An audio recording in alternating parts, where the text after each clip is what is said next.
بسم الله الرحمن الرحيم فأزلهما الشيطان عنها فأخرجهما مما كان فيه وقلنا اهبطوا بعضكم لبعض عدو ولكم في الأرض مستقر ومتاع إلى حين فَأَزَلَّهُمَا الشَّيْطَانُ شیطان نے کیا کیا؟ ان دونوں کو بہکایا. زلہ ہٹانا اپنی جگہ سے، اور اسی سے ایک لفظ نکلا ہے زلات. اور بخارا کے مشائخ کا اور سمرقند کے جو فقہا تھے ان کا آپس میں اختلاف اس بات پر ہوا کہ انبیاء علیہ الصلوۃ والسلام کے لیے زلات کا لفظ استعمال کرنا جائز ہے یا نہیں.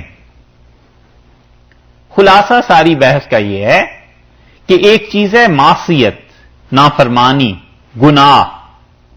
گناہ میں، معصیت میں، نافرمانی میں قصد کو دخل ہے، ارادے کو دخل ہے، جان بوجھ کر کرنے کو دخل ہے. گناہ وہ ہے جو جان بوجھ کر کیا جائے، اپنے ارادے سے کیا جائے، پتا ہو کہ یہ اللہ کی نافرمانی ہے، اس کے باوجود کر دیا جائے. یہ تو ہے گناہ. اور ایک یہ ہے کہ انسان کسی بھی وجہ سے کوئی ایسی چیز کر بیٹھتا ہے جو اس کے شایان شان نہیں ہوتی، مقام کے مطابق نہیں ہوتی. تو جتنے کام بھی اس کے مقام کے مطابق نہیں ہوتے، شایان شان نہیں ہوتے، اللہ تعالیٰ اس پر تنبیہ کرتا ہے کہ یہ جو کام تم نے کیا ہے نا، یہ کام تمہاری شایان شان نہیں تھا. دو چیزیں. اور تیسری چیز یہ ہوا کرتی ہے کہ ایک انسان کسی بھی وجہ سے ایسا کام کر دے جس کی ظاہری شکل گناہ سے ملتی جلتی ہے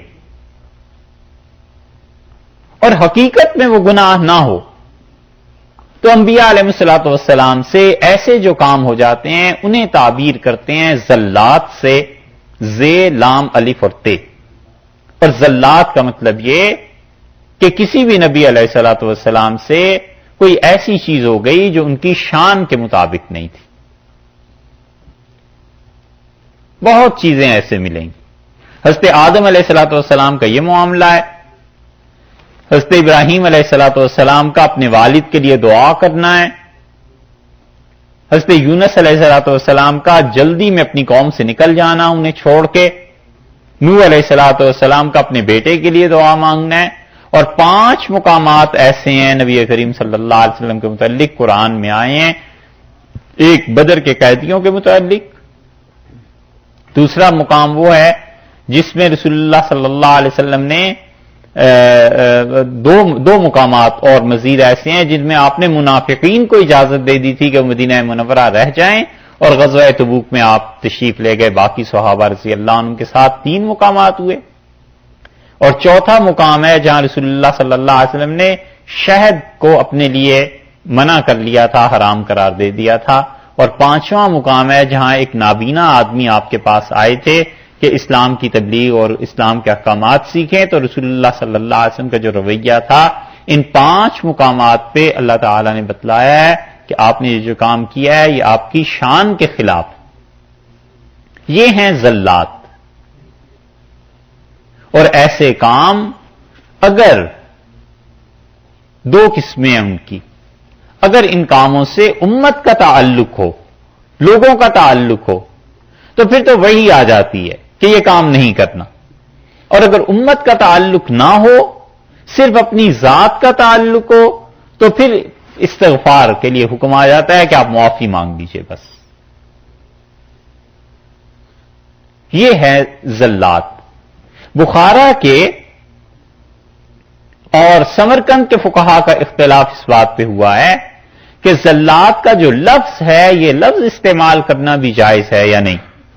اور بخارا کے مشائخ کہتے تھے کہ یہ لفظ جائز ہے کیونکہ اللہ تعالیٰ نے بھی یہاں پر ارشاد فرما دیا ہے کہ فَأَزَلَّهُمَا، اور ان دونوں کو ہٹا دیا اور ان دونوں کو ہلا دیا اپنی جگہ سے. اور سمرقند کے جو مشائخ تھے وہ کہتے تھے یہ بھی جائز نہیں ہے، بلکہ وہ کہتے تھے کہ یہ کہو کہ ان سے وہ کام کرا دیا جو زیادہ بہتر نہیں تھا، جو زیادہ اچھا نہیں تھا۔ اور فقہ اکبر میں ملا علی قاری رحمت اللہ علیہ نے بخارا کے مشائخ کے مطابق لکھا ہے، فتویٰ ان کا بھی یہی ہے کہ زلات کا استعمال جائز ہے لفظ کا، اور اس کو بہت حضرات نے جائز ہی لکھا ہے۔ اس لیے فرمایا اللہ تعالی نے کہ ان دونوں کو ان کے مقام سے ہٹایا، حضرت آدم علیہ الصلوۃ والسلام کو بھی اور ان کے ساتھ ساتھ ان کی اہلیہ کو بھی۔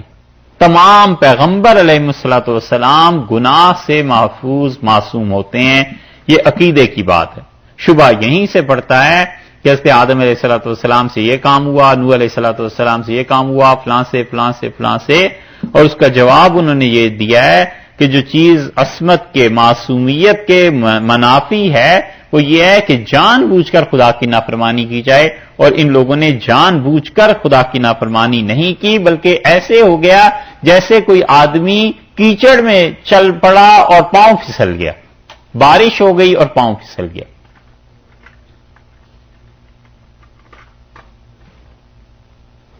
تو وہ کہتے ہیں کہ یہ کام ایسے ہو گیا جیسے کیچڑ میں پاؤں پھسل گیا، بارش ہوئی اور غیر ارادی طور پر پاؤں پھسل گیا، تو جو غیر ارادی طور پر پاؤں پھسل گیا ہے اس پہ تو آپ کچھ حکم نہیں لگا سکتے۔ اسی طرح ارادہ نہیں تھا، اور جو چیزیں ان کی ذات کے متعلق ہیں اس کی استغفار کروا دیتے ہیں، اور جو امت سے تعلق ہو جاتا ہے تو پھر اللہ تعالیٰ اس کے لیے وحی کو نازل کر دیتے ہیں۔ تو آگے ارشاد فرماتے ہیں اس کے بعد کہ فَأَخْرَجَ عَنْهَا، اس سے، ان دونوں کو ہٹایا اس سے۔ یہ ہا کی ضمیر جو ہے نا، کس سے؟ دونوں ترجمے ہوئے ہیں، جنت سے۔ ایک تو ترجمہ یہ کیا گیا ہے کہ اس نے ان دونوں کو ہٹا دیا، یعنی نکلوا دیا شیطان نے ان دونوں کو جنت سے۔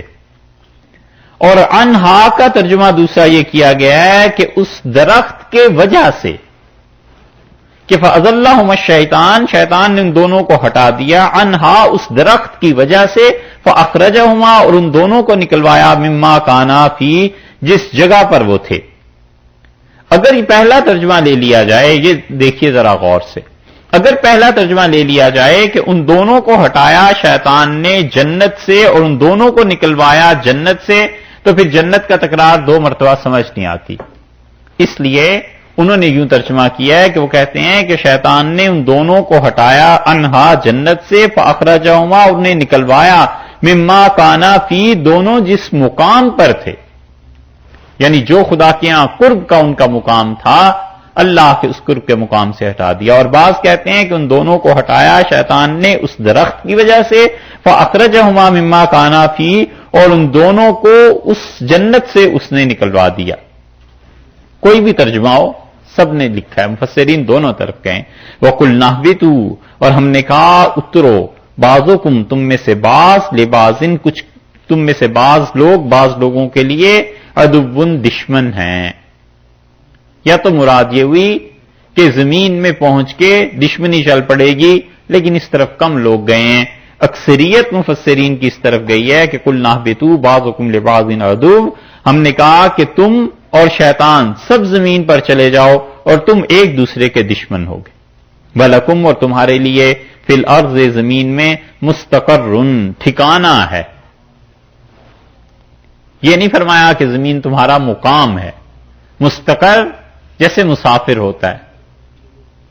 یہ الفاظ خود بتاتے ہیں کہ انہیں پہلے دن بتا دیا گیا تھا گویا کہ لوٹ کے پھر آنا ہے۔ وَمَتَاعٌ، اور فائدہ اٹھانا ہے، إِلَىٰ حِینٍ، ایک خاص مدت تک تم نے اس سے فائدہ اٹھانا ہے، اور اس کے بعد تم نے پھر ہمارے ہی پاس لوٹ کے آنا ہے۔ گویا ضمنی طور پر یہ بھی بتا دیا گیا کہ زمین میں مستقل نہیں رہنا، مستقل قیام تو ہمارے ہی پاس ہے۔